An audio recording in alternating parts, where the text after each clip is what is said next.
जय माता की सभी को।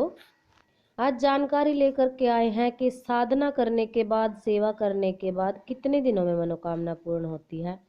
और कुछ मनोकामनाएं ऐसी होती हैं जो पूर्ण नहीं होती और फलस्वरूप भक्तों का भक्ति से, साधनाओं से, सेवाओं से मन उठ जाता है। तो किस तथ्य में कितनी सच्चाई है, देखिए, जो हमारे अनुभव है उन्हीं के आधार पे बोल लेंगे। हो सकता है किसी और के साथ भी ऐसा हुआ हो, तो वीडियो पूरा ध्यान से सुनिएगा।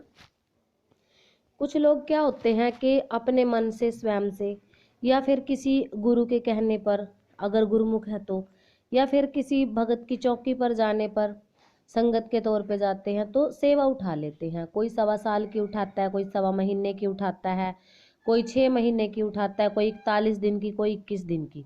इस तरह से सेवा उठाई जाती हैं। उनमें क्या होता है, भगवान को भोग प्रसाद दिया जाता है, नित्य प्रति मंदिर में जाया जाता है। अलग अलग नियम होते हैं, अलग अलग विधि विधान होता है। तो लोग ऐसी कोई बड़ी मनोकामना अपनी रख देते हैं जो हमारे भाग्य में ही नहीं होती। अब भाग्य के लेख लिखने वाला भाग्य विधाता है। तो हम क्या करते हैं कि ब्रह्मा जी ने, ब्रह्मा विष्णु महेश जो इंसान की रचना करते हैं और संहार करते हैं और उनके भाग्य को रचते हैं, ये ब्रह्मा विष्णु महेश के हिस्से में आता है। सभी जानते हैं सृष्टि रचाने वाली माँ होती है। तो ये तीनों देवता मिलकर कार्य करते हैं। परंतु हम क्या होते हैं कि हमने माता शेरावाली की अखंड ज्योत लगा ली। हम कहेंगे कि माँ तेरे 21 दिन अखंड ज्योत जलेगी, या फिर 1.25 साल या 1.25 महीना, जितना भी किसी की कैपेबिलिटी है, जो कर सकता है कोई, और माँ हमारी ये मनोकामना पूरी कर दे। तो अगर भाग्य लिखने वाले जो होते हैं, ये उनके जो सृष्टि रचाने वाले हैं, जिनको भाग्य लिखने का अधिकार माने दिया है, जिनको जन्म मरण का अधिकार माने दिया है। अब देखिए, ब्रह्मा जो भाग्य लिखते हैं इंसान का, किस्मत लिखने वाले माने गए हैं। माँ सरस्वती ज्ञान की देवी उनके साथ रहती हैं। विष्णु भगवान है जो जन्मदाता कहे गए हैं, और शंकर भगवान है जो संहार के देवता माने गए हैं। यानी कि सृष्टि में अगर जन्म जन्म होता रहे, संहार ना हो, मरण ना हो, तो क्या होगा, कीड़े मकोड़ों की भांति बहुत ज्यादा भीड़ हो जाएगी और पांव रखने के लिए जगह नहीं मिलेगी। तो संहार भी जरूरी होता है। सृष्टि का जन्म मरण दोनों ही चीजें साथ में चलती हैं। तो क्या होता है कि हम लोग एक देवी माँ को पकड़ करके अपनी बड़े से बड़ी मनोकामना बोल देते हैं कि मेरा तो ये काम हो जाए बस। अब देखिए, सूरज पश्चिम से तो नहीं निकल सकता, तो ऐसी मनोकामना बोलिए जो पूर्ण हो सके। और जरूरी नहीं है कि आपने एक नौकरी के लिए अरदास लगाई, आपको वही नौकरी जरूरी मिलनी चाहिए, नहीं। हाँ, आपको नौकरी मिल जाएगी, पर किसी अलग जगह पर भी मिल सकती है। आपकी पैसे की समस्या है, आप सोचते हो कि यहाँ से मुझे पैसे मिलने चाहिए, यहाँ से मेरा फायदा हो जाए। अगर वहां से नहीं होता तो अन्य जगह से फायदा हो जाए, तो उस प्रभु परमात्मा का धन्यवाद करें। रही बात, अगर आपने 21 दिन की सेवा उठाई है कि मैंने 21 दिन सेवा कर ली, अब साधना भी करी है, मंत्र भी जपे हैं, सारा काम किया है, मैंने 21 दिन की साधना ही लगा लो आप, सेवा साधना जो भी करी है, कि मेरी मनोकामना कब पूर्ण होगी, जिस मनोकामना के लिए मैंने ये किया है। देखिए, जब आप 21 दिन की साधना उठाते हो, 10, 11 दिन जब आपको हो जाते हैं, तभी से आपकी इच्छाएं, जो आप जिस इच्छा से आप बैठते हो, वो तभी से धीरे धीरे धीरे धीरे अपनी स्थिति में आने लग जाती है, और इच्छा आपकी धीरे धीरे वेग पकड़ती है। अब 21 दिन की आपने एक बार साधना कर ली, सेवा कर ली, तो उसको पूरा होने में 2 महीना भी लग सकता है, 3 महीना भी लग सकता है, यहाँ तक कि साल भी लग सकता है। वो होता है आपके पुण्य कितने हैं, आपका तपोबल कितना है, पाप कितने हैं, उस आधार पर देवी शक्तियां योग बनाती हैं। कितनी आपने भक्ति करी है, कितना आपका विश्वास है। और जो ग्रामीण लोग होते हैं, उनके तो जो ग्रामीण देवता कहे गए हैं, किसी भी देवता को पूज लेते हैं, वो तो केवल भक्ति और श्रद्धा और विश्वास पे ही चलते हैं। उनके लिए नियम वगैरह कोई मायने नहीं रखते, कुछ खास नहीं।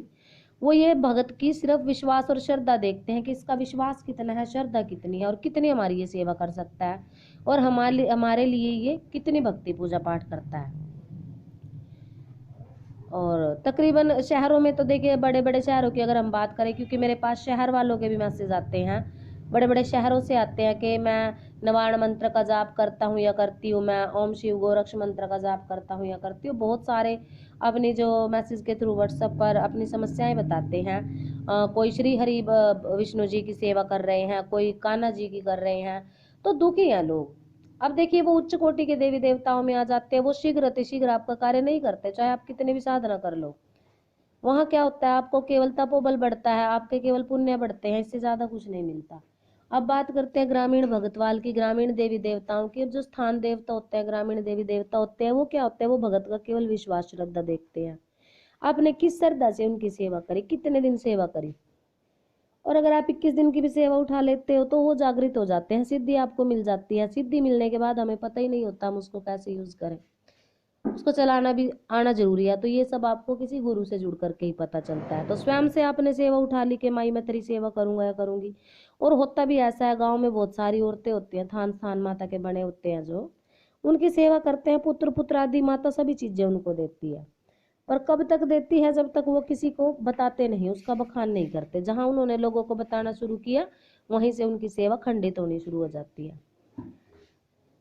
तो ज्यादातर मामलों में क्या होता है कि ब्रह्म मुहूर्त में ही औरतें स्थान पे जाती है, 4 से 5 6 बजे तक, सूर्योदय से पहले ही चली जाती है सभी गाँव में, तो ऐसा होता है। या फिर सूर्य छिपने के बाद, दिन में भी जाती हैं बहुत सारे। परंतु आपने सेवा कर ली तो आप ये मत सोचिए कि मुझे तुरंत रिजल्ट मिलेगा। अगर आप पहले से भक्ति करते आ रहे हो काफी समय से, और भक्ति करते हुए जैसे 10 साल हो गए आपको, 11 साल हो गए, 5 7, कम से कम मिनिमम तो 3 साल तो होने ही चाहिए कि आप भक्ति कर रहे हो किसी भी देवी की या देवता की।